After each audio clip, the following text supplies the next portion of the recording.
A Bíblia diz no livro de Isaías, no capítulo 48, nos versículos de 1 a 22. Escutem isto, casa de Jacó. Vocês que se chamam pelo nome de Israel e saíram da linhagem de Judá. Vocês que juram pelo nome do Senhor e confessam o Deus de Israel, mas não em verdade nem em justiça. Aqui tem uma explicação, né, que no outro vídeo eu falei para vocês. O povo de Deus é conhecido como o povo de Israel, mas a tribo, a nação, o reino que ficou, que permaneceu, foi Judá, para que a promessa de Deus feita a Davi se realizasse.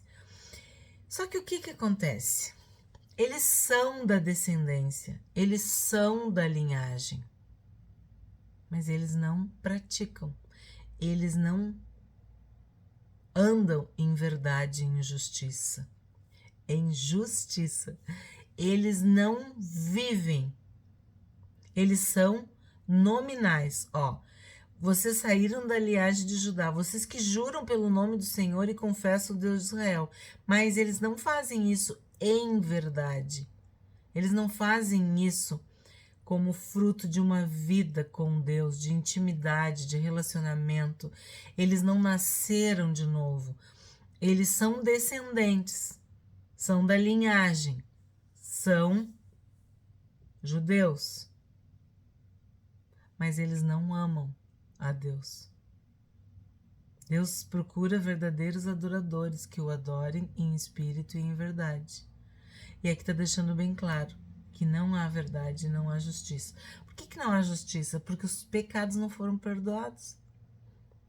A gente viu no outro vídeo, a justificação vem quando tu aceita o sacrifício de Jesus, quando Deus recebe o Senhor Jesus na cruz, quando Jesus fala assim, ó, Deus meu, por que me desamparaste? Por quê? Porque naquele momento ali, o sangue de Jesus, o Cordeiro Imaculado, estava sendo derramado e perdoando os nossos pecados.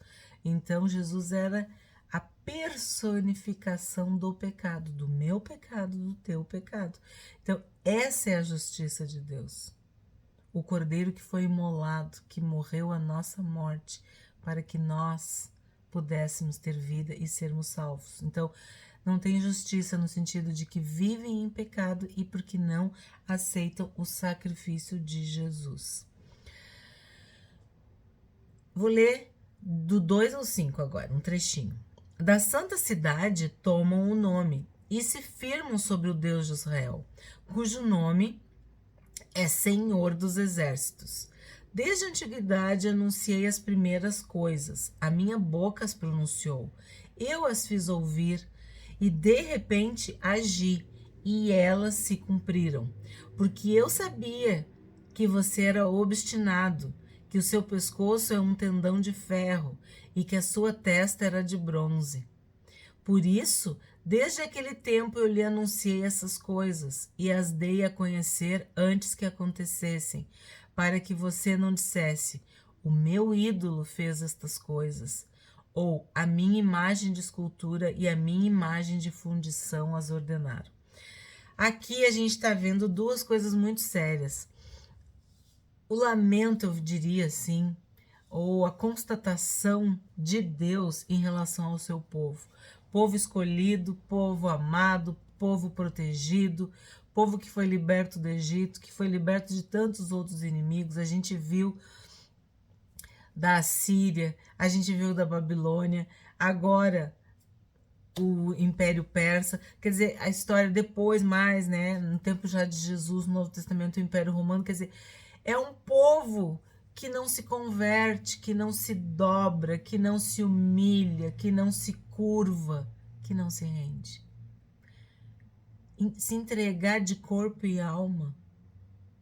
Por isso que em cada época, em cada geração, Deus levanta um. Levantou Abraão, levantou Moisés, levantou Noé, levantou Josué, Davi. Por quê? Porque o povo se perdia. Esse povo que tem tendão de ferro e testa de bronze, um pescoço com tendão de ferro e testa de bronze. O que quer dizer isso? Dureza, dureza de coração, sabe? Orgulho, soberba. E sempre a história da infidelidade, da idolatria, dos ídolos, dos falsos deuses. E a gente lembra quando o povo saiu do Egito e Moisés subiu ao monte para receber os mandamentos de Deus, e o bezerro de ouro, lembra aquela história toda? E eles diziam, esse é o Deus que tirou vocês do Egito. Imagina, havia essa tensão ao longo da história de Israel. Acontecia alguma coisa, eles já corriam para os falsos deuses. E aqui Deus está dizendo, eu avisei antes, eu falei antes que acontecessem, para vocês não dizerem que foi a imagem de escultura e a imagem de fundição. A idolatria, o pecado da idolatria. 6. Você já ouviu? Agora olhe bem para tudo isto. Será que você não vai admitir que falei a verdade? Desde agora lhe anuncio coisas novas e ocultas que você não conhecia. Desculpa. Foram criadas agora e não há muito tempo. E antes deste dia você não tinha ouvido falar nelas, para que você não diga, sim, eu já sabia. Você não ouviu, não conheceu, nem tampouco antecipadamente se abriram seus ouvidos. Porque eu sabia que você não é nada confiável e é chamado de transgressor desde o ventre materno. Vamos por partes. Então, no 6, o que ele está dizendo? Que ele vai fazer coisas novas e ocultas. Sim, é o que eu também falei no outro vídeo, que Deus ele já é maravilhoso, poderoso no que é natural. E ele muitas vezes nos brinda, nos presenteia, nos oferta o sobrenatural. Aquilo que não há como ter dúvidas de que é a mão de Deus, porque é um milagre, é algo fora do normal, fora do comum. Então aqui no 6 ele está dizendo isso, ó. Desde agora lhe anuncio coisas novas e ocultas que você não conhecia. Aí depois, quando ele fala que ele vai se apresentar, vai se expressar, se manifestar de uma forma poderosa, ele fala da natureza pecaminosa do povo, que é nada confiável, que é infiel, desleal e transgressor. E aí vem um ponto muito importante. E é chamado de transgressor desde o ventre materno. Por que Deus está falando isso? Por que Isaías teve que falar isso? Porque nós sabemos que na história de Esaú e Jacó, tem isso, eles eram gêmeos, estavam dentro do ventre materno e havia uma alternância na hora de nascer. E Esaú foi o primogênito, mas a Bíblia diz que Jacó pegou no pé do irmão e ele recebeu esse nome de Jacó. E aí tem algumas traduções de enganador, suplantador ou agarrado no calcanhar. E depois, ao longo da vida, a gente sabe que aconteceram coisas que justificaram este nome. E tem a venda do direito da primogenitura. Esaú vende para Jacó, mas sabemos que ele faz todo um enredo ali, e também com o pai, enfim. Então aqui é uma menção à história de Jacó. Mas Jacó lutou com Deus, né? Lutou com o anjo e recebeu o nome de Israel. Lutaste com Deus, és príncipe. Israel quer dizer isso, príncipe. Então aqui é tipo assim, ó, cada um de nós é esse suplantador, esse ladrão, esse mentiroso, esse assassino, sei lá, todos os pecados, todos os erros, nós somos. Mas quando nós nos encontramos com Deus, quando nós nascemos de novo, Deus muda o nosso nome, Deus muda o nosso caráter, Deus muda a nossa natureza. Nós nos tornamos uma nova criação, uma nova criatura. E isso acontece individualmente, mas também acontece de uma forma coletiva, como o povo. Então, esse povo, ele foi simplesmente transformado pela história dos patriarcas, Abraão, Isaac e Jacó. E Jacó é Israel, ele é o pai das 12 tribos, é o pai da nação, o pai da linhagem, o pai desse povo. E isso simboliza o quê? Que aquele que não era digno tornou-se digno, aquele que não era correto tornou-se nobre, aquele que era o segundo tornou-se o primeiro. Então é toda uma simbologia do que Deus faz na vida de cada um de nós, que é a nossa conversão. Então, você não é nada confiável e é chamado de transgressor desde o ventre materno. 9. Por amor do meu nome, retardarei a minha ira, e por causa da minha honra, me conterei em relação a você, para que eu não venha a exterminá-lo. Aqui está dizendo o quê? Que se não fossem as misericórdias de Deus, nós seríamos consumidos. Ele iria exterminar, destruir, aniquilar, acabar. Então Deus retarda a sua ira, né? Ele respira e não age na sua ira, no seu furor. O que Davi orava, e eu também oro, eu digo, que é o que a gente também já viu no Salmo: não me repreendas na tua ira e não me castigues no teu furor. Por quê? Porque nós seríamos consumidos, nós seríamos exterminados. 10. Eis que refinei você, mas não como a prata. Eu o provei na fornalha da aflição. Aqui é o ponto, né? Todos nós temos a fornalha da aflição.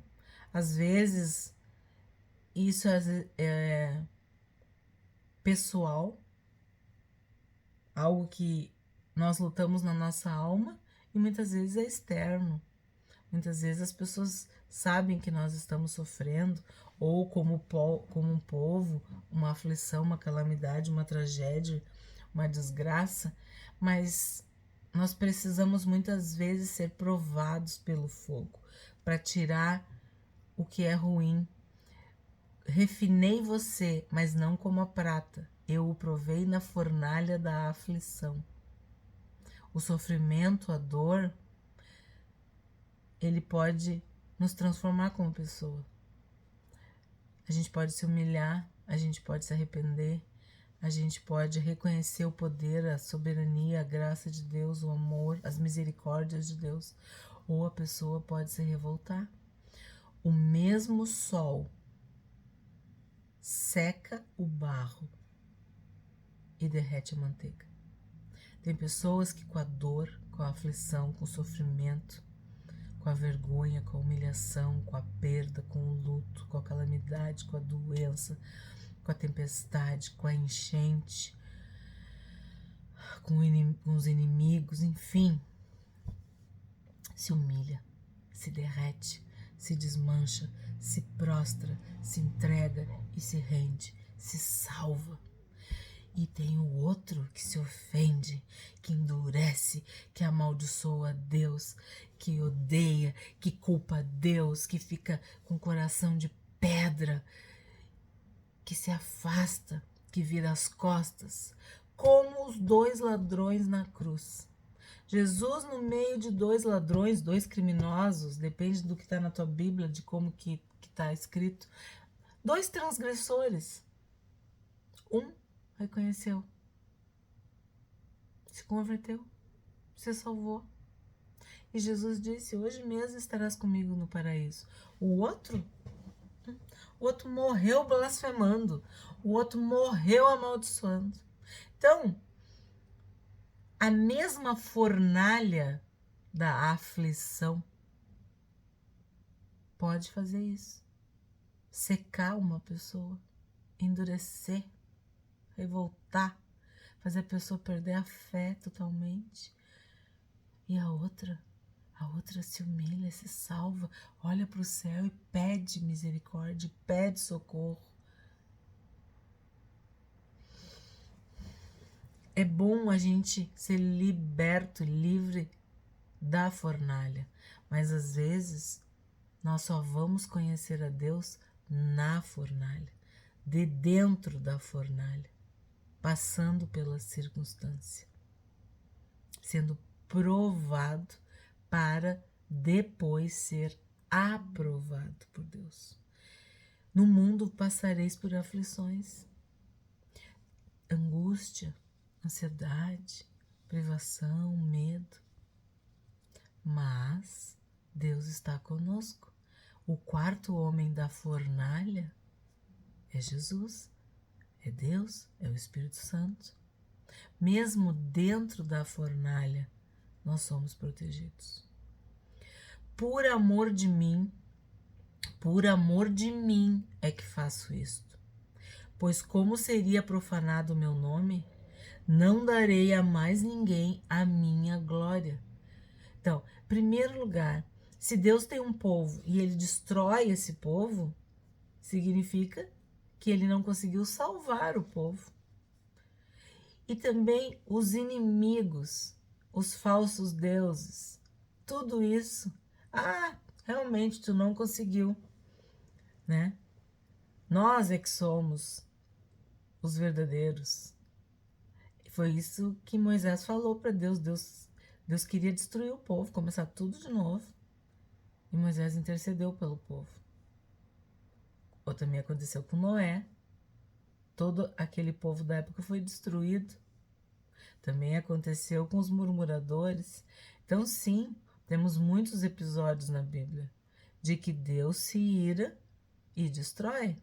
E morriam pessoas em um só dia. Lembra do maná, lembra da cobra, da serpente, lembra do bezerro.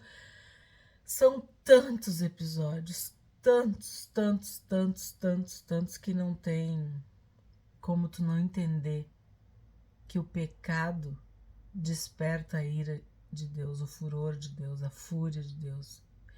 E sim, se não fossem as misericórdias, nós seríamos consumidos. E aqui tem essa frase: não darei a mais ninguém a minha glória, ou a minha glória não divido com ninguém. Então, sim, a glória de Deus é o próprio Deus, é o louvor, a adoração a Deus. Quando a gente fala glória, é porque Deus é a glória de Israel. Então, ele não divide a glória dele com ninguém. E ninguém zomba de Deus. De Deus não se zomba. E isso as pessoas também não aceitam, elas não querem compreender a autoridade de Deus, o poder de Deus, a soberania de Deus. Querem pegar Deus e colocar numa caixinha, sei lá, numa guia, numa coleira, numa gaiola, numa prisão, sabe? Querem controlar o Deus eterno. Querem dizer que Deus é justo, que Deus não é justo, que Deus, por que Deus não faz isso, por que Deus faz tal coisa? Sabe, questionar Deus, que a gente viu também no outro vídeo. O vaso questionando o oleiro. Caco, no meio de cacos, lembram? Nós somos criados por Deus. Deus é o Criador, Ele que sabe.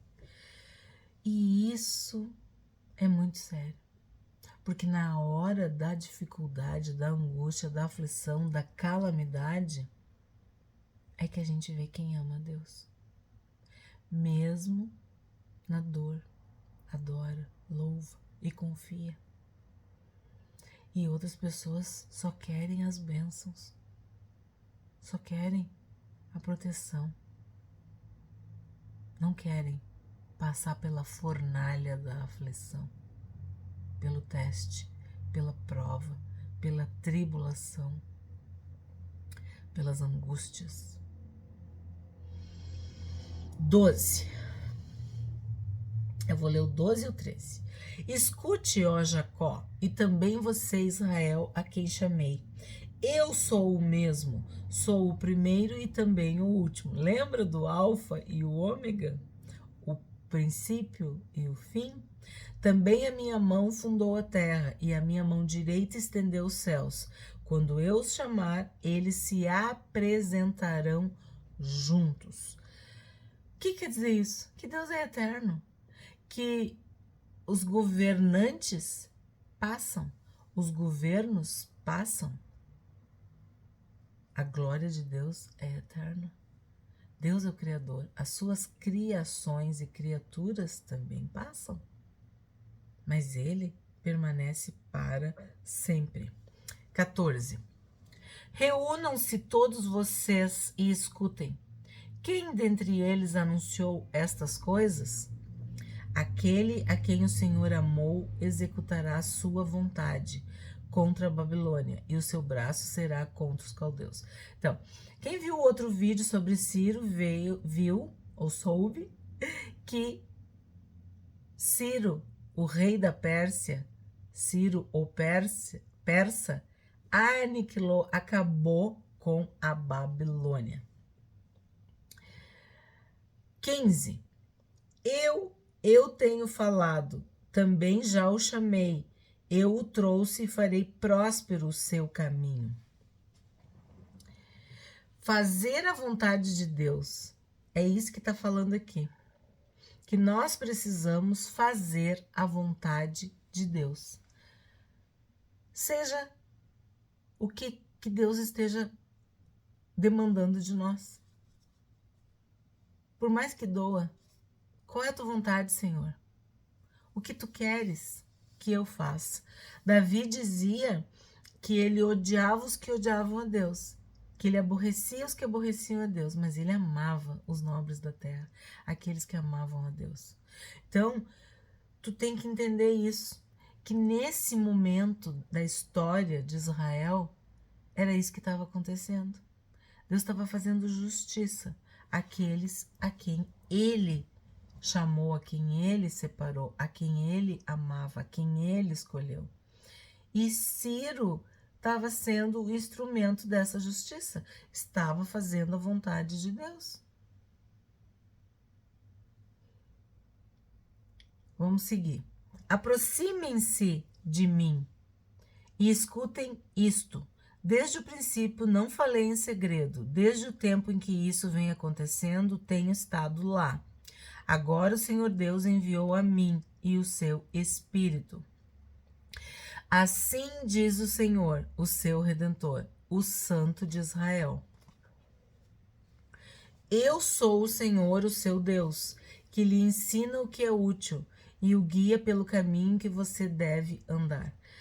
Essa parte é muito linda porque Deus chama, Deus capacita, Deus escolhe, né? Deus levanta, Deus traz para perto, Deus ensina, Deus guia, Deus fortalece. Então, se Deus está te chamando, se Deus te chamou, se Deus te elegeu, te escolheu, te levantou, pode ter certeza que Ele vai te fortalecer, que Ele vai te dar condições e Ele vai te ensinar o que é útil, o que é necessário.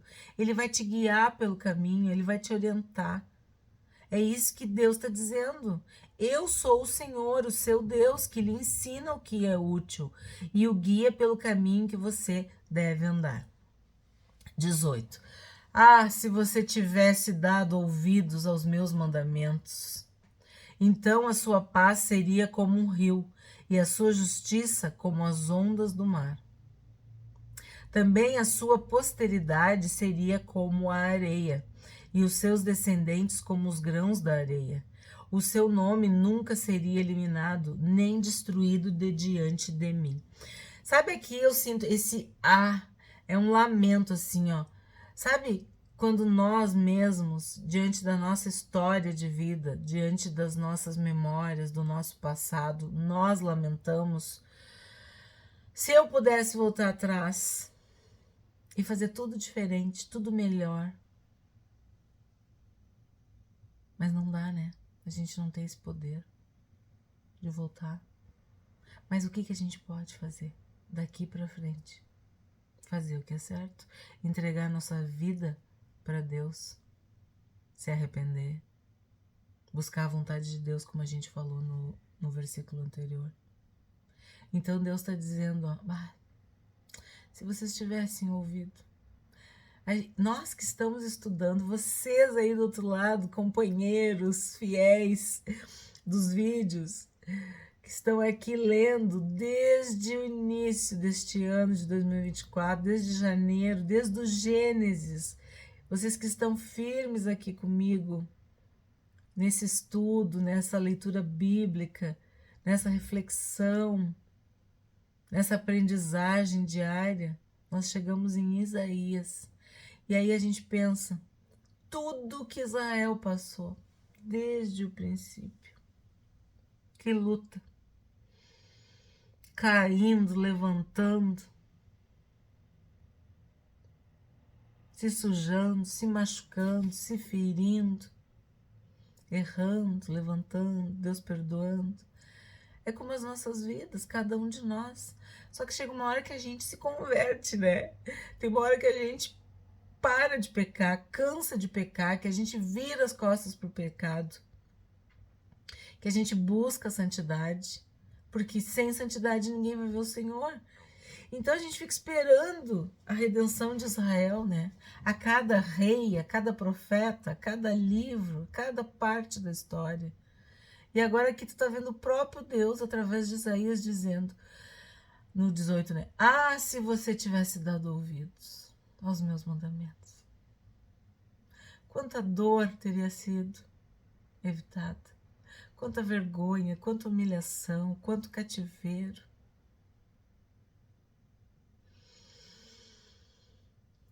É como se Deus estivesse dizendo, eu ainda não desisti. Eu ainda estou aqui. Eu ainda te amo. Te arrepende. Volta. O seu nome nunca seria eliminado, nem destruído de diante de mim. Os inimigos que teriam sido destruídos. Mas não foi assim que aconteceu, né? Eu acho tão pesado, eu interpreto como se fosse um lamento, assim, do próprio Deus. Assim como ele, olhando para as nossas vidas, né? Ele quer que a gente se converta, se arrependa, confesse. Porque aí ele apaga todas as nossas transgressões, todas as nossas iniquidades. Dos teus pecados eu não me lembro. É isso que Deus quer. Que tu reconheça, que tu te entregue, que tu te renda. Que tu não precise passar pela fornalha da aflição.